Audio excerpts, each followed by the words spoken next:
Series নির্ধারণী তৃতীয় ম্যাচে আজ মুখোমুখি হবে বাংলাদেশ বনাম ওয়েস্ট ইন্ডিজ। বাংলাদেশের জন্য শুভকামনা। ওয়েস্ট ইন্ডিজ দ্বিতীয় ম্যাচটা জয়লাভ করায় এই ম্যাচটা কিন্তু আসলে কঠিন হবে। বাংলাদেশ আমরা ভেবেছিলাম অনেক বেশি দাপটের সাথে এই সিরিজটা জয়লাভ করবে, হোয়াইট ওয়াশ করবে ওয়েস্ট ইন্ডিজকে, কিন্তু সেটি সম্ভব হয়নি।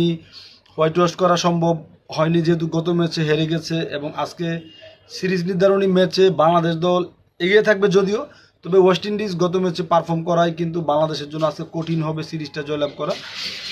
বাংলাদেশের একাদশে আমি কোনো পরিবর্তন আসার সম্ভাবনা দেখছি না, তবে সোহানকে বসিয়ে জাকের আলীকে সুযোগ দিতে পারে আমার মনে হচ্ছে। আবার সাইফ হাসানকে বসিয়ে তানজিদ তামিমকে সুযোগ দিতে পারে, হতেও পারে। আবার যেহেতু এটি সিরিজ ডিসাইডার ম্যাচ, নাও হতে পারে, গত ম্যাচে যারা খেলেছে তাদেরকেই খেলানো হতে পারে। সোহান ক্যাচ মিস করেছে যদিও, তবে তার আগে সে ব্যাটিংটা ভালো করার চেষ্টা করেছিল। একাদশ যাই হোক, আশা করি আজকে বাংলাদেশ দল জয়ের মাধ্যমে সিরিজ নিশ্চিত করবে। শুভকামনা বাংলাদেশ।